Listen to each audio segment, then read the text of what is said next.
Okey. Dah on ni. Atuk cakap ya.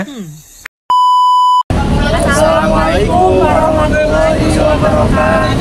Halo semuanya, kami dari kelompok 8 yang saya sendiri Afian Kristiasari bersama dua rekan saya. Yang pertama, saya Hendi Andre Saputra. Yang kedua, saya Rifati Sofir Daud. Nah, di sini kita akan membuat video selama di Museum Bank Indonesia. Ikuti terus ya. Bye. Uang berkembang dari barter ke uang barang, lalu ke uang logam sekitar 600 sebelum Masehi.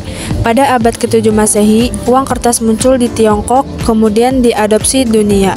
Perkembangan uang dari masa ke masa. Yang pertama masa Hindu-Buddha abad ke-4 sampai 15, masa kerajaan Islam abad ke-13 sampai 16, masa perdagangan tahun 1512 sampai 1799, masa Hindia Belanda 1800 sampai 1942, masa pendudukan Jepang 1942 sampai 1945, masa pemerintahan 1945 sampai 1964, dan yang terakhir masa Bank Indonesia 1993 sampai sekarang.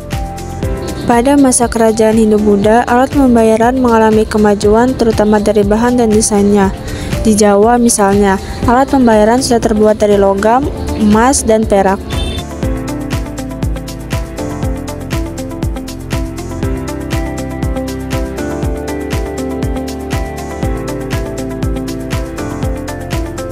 Nah, di sini ada beberapa contoh mata uang pada masa kerajaan Hindu-Buddha.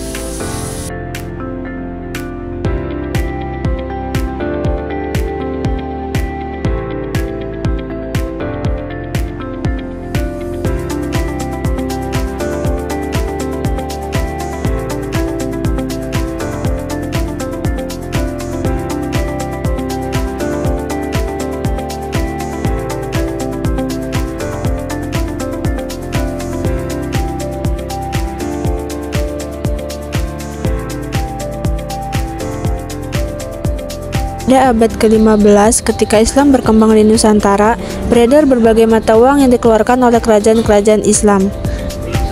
Mata uang yang dikeluarkan pada umumnya bertuliskan Arab. Masa perdagangan, uang boleh digunakan untuk mempermudah transaksi yang sebelumnya dilakukan dengan sistem barter.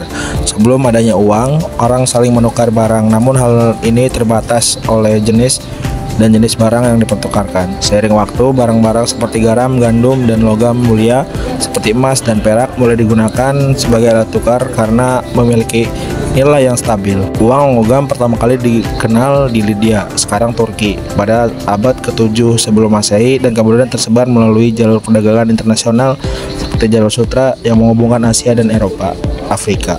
Pada abad ke-7 Masehi, Cina mengembangkan uang kertas yang memungkinkan transaksi dalam jumlah besar dan mempermudah mobilitas perdagangan.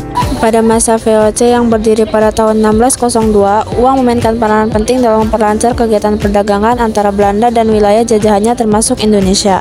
VOC menggunakan berbagai jenis uang untuk transaksi, termasuk uang logam milik cetak khusus seperti duit atau guldens yang terbuat dari emas dan perak. Selain itu, VOC juga menerbitkan uang kertas sebagai alat pembayaran di wilayah jajahannya. Pada masa pemerintahan Raffles, tepatnya di Jawa, terjadi berbagai perubahan besar dalam bidang ekonomi termasuk sistem keuangan dan peredaran uang. Raffles yang menjadi Letnan Gubernur Jenderal Inggris di Jawa tahun 1811 hingga 1816 memperkenalkan sejumlah reformasi yang memengaruhi kehidupan masyarakat, termasuk pengelolaan uang. Saat Hindia Timur dikuasai oleh Inggris, Raffles berusaha memperbaiki keadaan keuangan di wilayah ini dengan menarik sekitar 8,5 juta koin Belanda dari peredaran dan menghidupkan kembali riel Spanyol sebagai standar mata uang perak. Pada tahun 1813, riel Spanyol ini digantikan dengan ropit Jawa yang terbuat dari emas, perak, dan tembaga yang dicetak di Surabaya.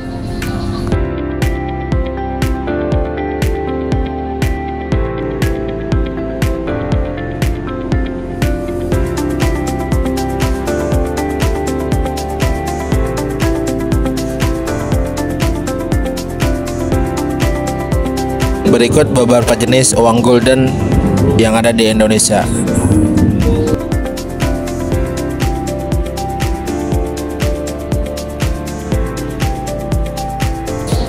Jepang menerbitkan uang invasi dengan emisi pertama berbahasa Belanda pada tahun 1942, emisi kedua bertuliskan pemerintah Dai Nippon yang tidak sempat diedarkan, dan emisi ketiga bertuliskan Dai Nippon Telkoku Semu pada tahun 1943. Uang tersebut juga dicetak dalam bahasa Indonesia dan Jepang untuk menarik simpati.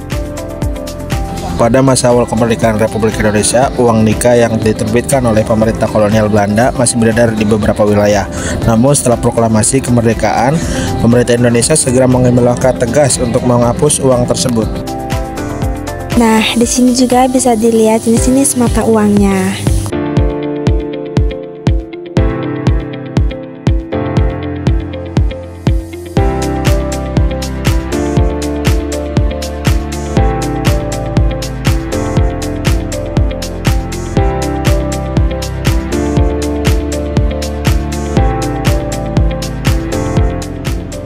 Pada 27 Desember 1945, Bank Indonesia mengumumkan bahwa uang Nika tidak berlaku dan digantikan dengan uang Republik Indonesia atau ORI sebagai simbol kemerdekaan dan kedaulatan ekonomi Indonesia. Penghapusan uang Nika akhirnya diselesaikan pada tahun 1949 setelah penyerahan kedaulatan Indonesia oleh Belanda.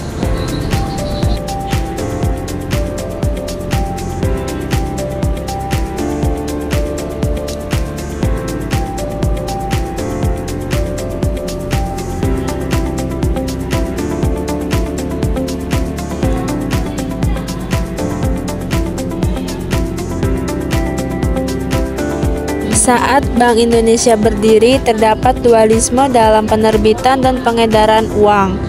Berdasarkan Undang-Undang Pokok Bank Indonesia Nomor 11/1953, Bank Indonesia memiliki wewenang untuk menerbitkan dan mengedarkan uang pecahan Rp5 ke atas.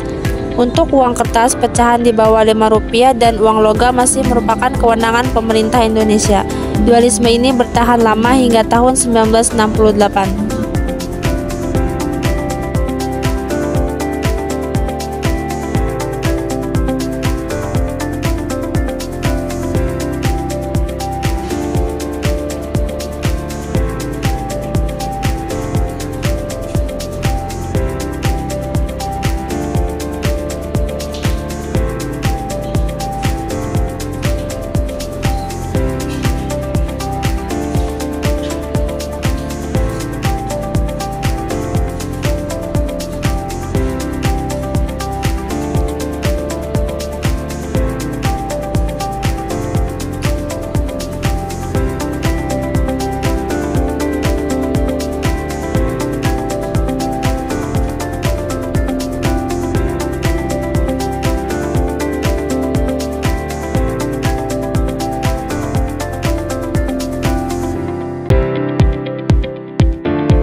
Kamu dulu.